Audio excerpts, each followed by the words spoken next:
24-те 7 адамдарды емдеп, даже арасында вызовқа барам. Неужели адамды ауыртпай, жанын қинамай, әшейін қол қойып емдеп жіберетін нәрсе бұл өмірде жоқ па екен деп ойлайтынмын да. Космоэнергетика деген бұл үлкен бір ғылымның бір түрі. Онкология 2-3 айдың ішінде ешқандай симптом қалмайды, таптаза болады. Кез келген ауруды реттестіріп алуға болады. Аутоиммунный заболевание 6 айдың ішінде түгелімен гормоннан құтылып жазылып кете алады. Қолмен емдеп, осы частотамен жоқ қылып жібердім. Осы алған білімді арқалап ана дүниеге алып кетуге ты не имеешь права. ДЦП, аутизм, шизофрения, тағы осы сияқты мен даже 10 саусағым жетпейді.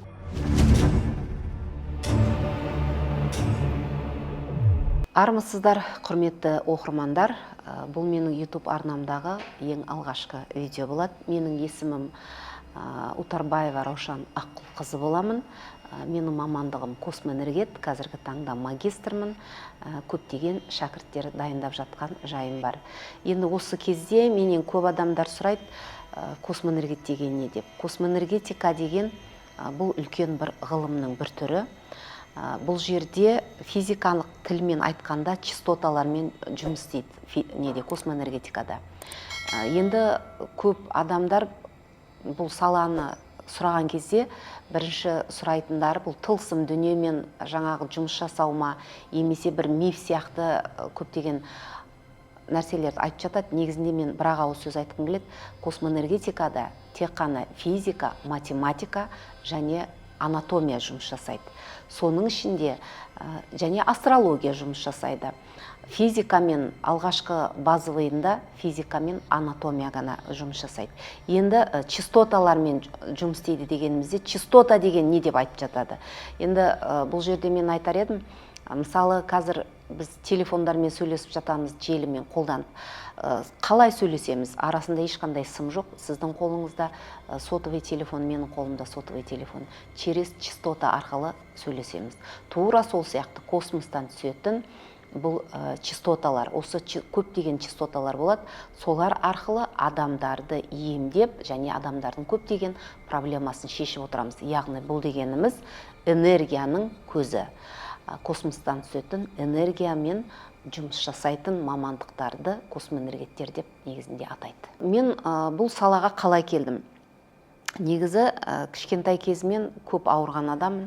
2 айлап, 3 айлап больницада жатушы едім. Одан кейін мен осы есейгеннен кейін осы медицина жағын көп жаңағы зерттедім. Зерттеп өзімнің ауырма ем таба алмадым. Қайта қосылып кетті аурулар.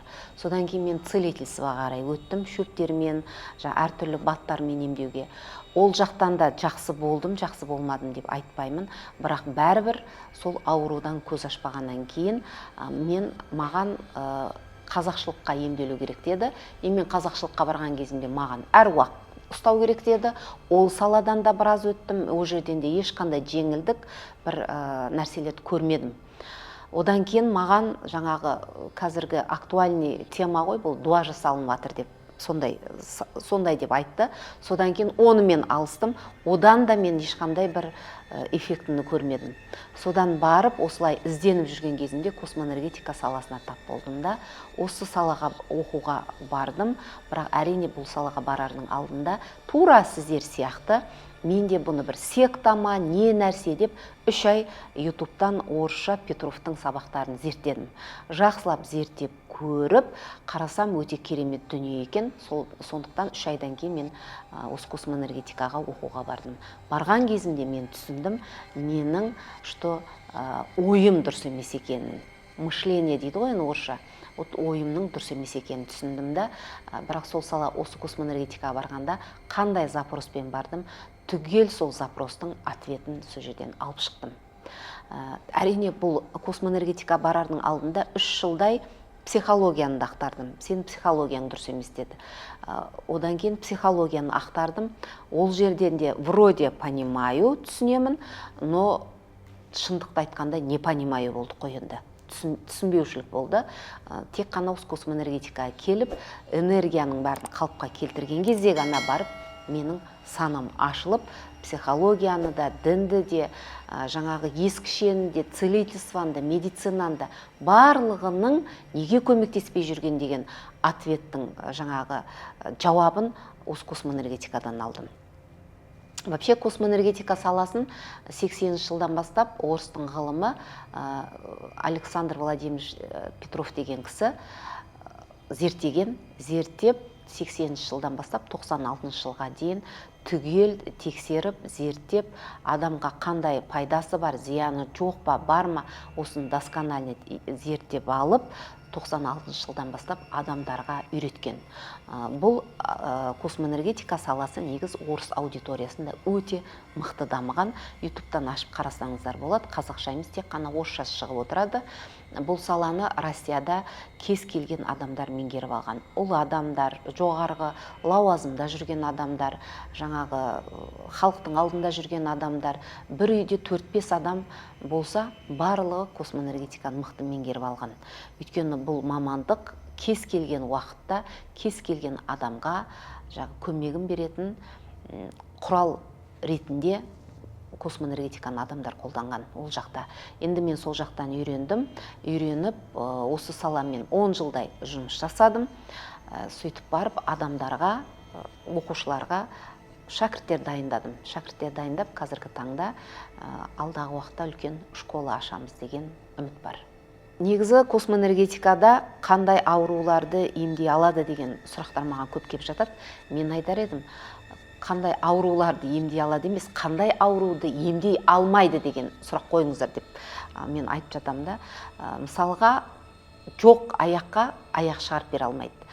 Жоқ тістің орнына тіс шығарып бере алмайды. Шіріп кеткен тісті оны бүтіндеп бере алмайды. Қалған аурудың барлығын спокойно емдеп алуға болады. Сондықтан қандай да бір ауру адамдар болатын болса, өзінің ауруынан ешқандай қорқудың себебі жоқ.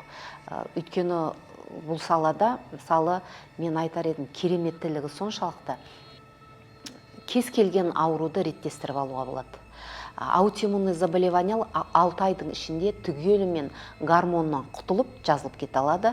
Онкология 2-3 айдың ішінде ешқандай симптом қалмайды, тап-таза болады.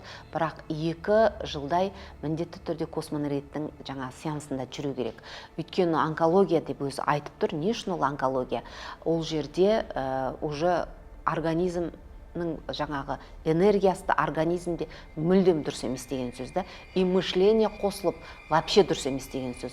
Осы 2 жылдың ішінде мышлениясы өзгеріп, адам мүлдем жаңағы өмірге деген тактикасын өзгертіп, дұрыс жолға түсе бастайды. Негізі бұл жерде частоталар адамды, вообще адам баласының өзі сондай бір қалыпқа құйылып туылады да. Осы қалыпқа құйылып туылған кезде біздер осы энергияны дұрыс қолданбағандықтан энергияны бұзып аламыз да, аурулар пайда болады. Аурулар пайда болған кезде сол жерді осы частоталармен емдеген кезде адам автоматом өзінің қалпына қайтадан түсетін болады да, и кез келген аурудан жазылып кетеді. Бұл жерде космоэнергетика негізінде жай аурулардан былай тұрсын, өте крупный медицинада емделінбейтін ауруларды емдеуге болады. Мен бұл салаға келген кезімде алғашқа өзімнің запростарыммен болды. Мен негізі адам емдеймін деп ойлаған жоқпын. Осылай келіп, осы оқуды оқып келдім да, бір аптадай өзімді емдеуге үйде каналға тұрып жүрдім. Сол кезде менің өзім нағашы әпкем 2 өкпесінен қайта-қайта су алдырып, бір сондай бір неге түсіп қалған, жаңағы марттың кезі болатын, бір 5 күндік демалысқа түсіп қалып, ешқандай врачтар қабылдамай, қатты ауырып үйге алып келді. Содан кейін біз ол кісіні анда-мында жүгірдік врачтарға, барлығы сол бір 5 күннен кейін алып келесің деді. Сосын мен тұрдым да айттым, мен бір нәрсе үйреніп келдім, давайте мен сізді көрейін дедім да, қай жерінен су алды деп едім, прямо арқасын көрсетті, өкпесінің тұсын. Тура сол жерге қол қойдым да, жаңағы суды тартып қалсам, прям қолыма өкпедегі суды мен прям чувстветтім да, сезіндім. Содан мына жерде су бар ғой десем, я ол жерде су бар, сол тағы да алу керек деп айтты деді.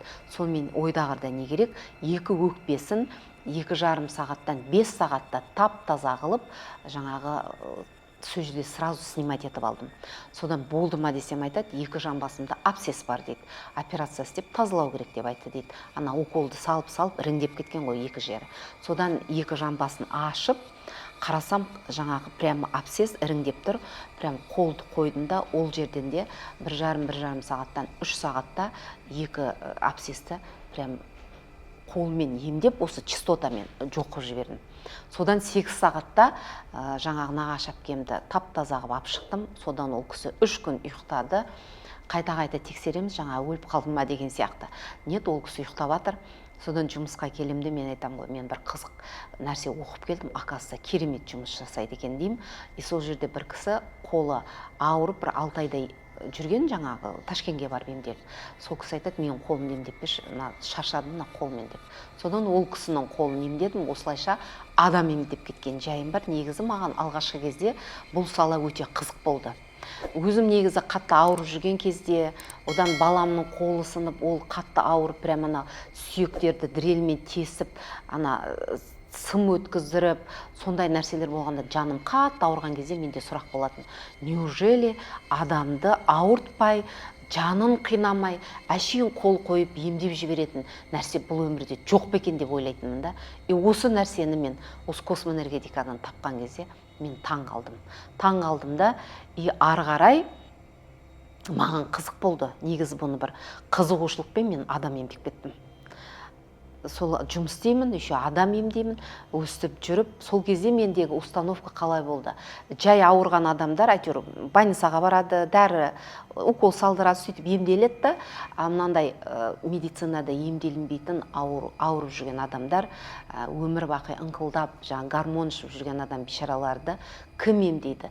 Давайте осы нәрсені соларға қолданайын деп, мен о баста солай установка, оказывается, қойып аппын. Сол күннен бастап маған тек қана өте крупный аурулар, онкология, ДЦП баласы бар, аутизм, басында су бар балалар, өте көп емдедім. Одан кейін аутоиммунный заболеваниялар көп, үйіп төгіп онкологияларды жинап алғанмын, 4-ші стадияға дейін жинап алғанмын. Солай адамдарды емдеп кеттім. Сөйтіп осы салаға қарай өтіп кеттім да, 3 жылдан кейін уже 24-те 7 адамдарды емдеп, даже арасында вызовқа барам, оның арасында реанимацияда жатқан адамдарды емге аламын. Осылайша мен кәдімгі адамдармен алысып кеттім. Бүкіл фокусым, өмірім осы целительствоға қарай өтіп кетті. Сөйтіп жүргенімде уже 3 жылдың уақытысы болған кезінде маған ұстазым айтты, енді сен осы алған білімді арқалап ана дүниеге алып кетуге ты не имеешь права, сенің қақың жоқ, бұл опыттың бәрін беру керексің, магистрлыққа өту керексің деді. Содан кейін барып мен магистрды алып оқып келген кезімде есіктің алдында 10 шақты келіншек тұрды. Балалары бар, 5 баласы бар, 4 баласы бар дегендей. Соны магистрлықты алып келдім да, сол кісілерді оқытып, осылайша мен адам оқытуға қарай өтіп кеттім. Бұл космоэнергетикада мысалы мен қандай аурулар емдедім? Өкпе аурулары, балалар, баласы тұрмайтын, постоянно угроза болатын, содан кейін цирроз печендерді көп емдедік. Одан кейін аутоиммунный заболеваниялар, полиартрит, ревматоидный артрит, волчанка, онкология, балалардың басында су бар, мысалы су бар балаларды медицина емдей алмайды. ДЦП, аутизм, шизофрения, тағы осы сияқты мен даже 10 саусағым жетпейді, көп деген аурулар. Оказывается, аурулардың түрі көп екен. Неше түрлі аурулар келеді. Әрине бұл жерде маған айтады, медициналық сіз біліміңіз бар ма? Қалай мына анализдердің бәрін білесіз дейді. Адам өзі, қазір Google деген дүние бар. Любой бір немен аурумен келген кезде сразу Google-ды ашып жіберем, қай жерден кетіп тұр, көремін да, көрген кезде сразу түсінесің. Негізгі аурудың ең басы желудочно-кишечный тракттан басталады ғой. Медициналық тұрғыдан да. И осылай адамдардың ауруларын емдей беріп, адам сондай опытный болады, как врач сияқты қандай анализ тапсыру керек, қандай КТ-ға түсу керек, МРТ-ға түсу керек, барлығын адам өзі біліп кетеді екен. Біз қазіргі таңда не үшін адамдардың әрқайсысы бұны оқып алу керек деп айтатынымда, өйткені мына өмір болғасын, өмірде түрлі жағдайлар болады. Біріншіден. Екіншіден, біз когда ауруды емдейсін, ол аурудың өзінде де жауапкершілік деген дүние болу керек. Адам, не үшін әрбір адам бұны біліп алу керек? Ауру келген кезде ол ауруды емдейсін, еще ол аурудың өзі оқып алып, өзі осы емдік каналдарға үйде өзі тұру керек. Сол кезде керемет нәтиже болады. Кез келген ауру міндетті түрде бұны оқу керек. Енді мынандай сұрақ болады арасында адамдар: мен біреуді емдегенде оның ауыртпалығы маған өтпей ма? Мен ауруды адамның қасында отырсам өзім ауырып қалам дейтін адамдар болады. Сондай адамның біреуі мен өзім тұғымын да.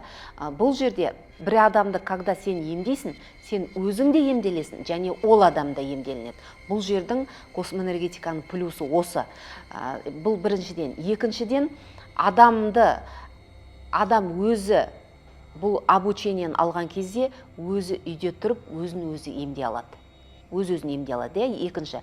Үшінші преимущество. Кез келген үйде ситуация болған кезде, сол ситуацияға моментально, как скорый помощь сияқты көмек бере алады. Давление көтеріліп жатыр ма үйде біреу? Не істейсің? Пока жаңағы скорый келгенше, ана адам инсульт алуы мүмкін. Сразу қолыңда бар өнер, турасында ана адамның жаңағы давлениесін сарт еткізіп түсіріп тастайсыз. Күйіп қалды ма? Пока скорый келгенше, сіз скорыйды шақырмай-ақ 15 минуттан күйікті жоқ қылып, прям қолмен, частоталармен алып тастай аласыз. Осындай көптеген ситуация бар. Бір қатты депрессиямен балаң қатты нервшетіп келіп тұрма, моментально 5 минутта соның ішіндегі агрессиясын 5 минутта алып тастай аласың. Қандай керемет көмек. Сондықтан әрбір адам оқу керек, білу керек деп айтатыным осы. Біз ауырып еміздемеу керекпіз, ауырмайтын жол іздеу керекпіз. Қазіргі таңда мен осы космоэнергетикада 10 жыл еңбек еттім. 10 жылдың ішінде неше түрлі ауруларымды емдедік. Ішіндегі баласы дұрыс емес, алып тастау керек деген балаға дейін торлап біз жаңағы дұрыстап бердік. Енді қазіргі таңда осы 10 жылдық менің жаңағы космоэнергетикадағы білімім, практикам, опытым, және оның алдында 10 жылдық мына целительствода шөптермен, әртүрлі баттармен емдейтін жаңағы көптеген тәжірибелерім бар. Осы бар, осындай жаңағы оның алдындағы 10 жылдық медициналы тұрғысындағы опытым бар. Осы 30 жылдық опытымды қазіргі таңда шәкірттерді дайындап, соларға түгелімен беріп жатырмын. Шәкірт дайындап жатырмын, өйткені қазақ аудиториясында космоэнергетика дамымаған, қазақ аудиториясында қазақ халқының космоэнергетиканы мықты біліп, барлығы өзінің үй жағдайларында өмірлеріне қолдану керек деген сондай шешім қабылдап, сондықтан қазір үлкен ауқымды түрде мектеп дайындап, шәкірттерді соған дайындап жатырмыз.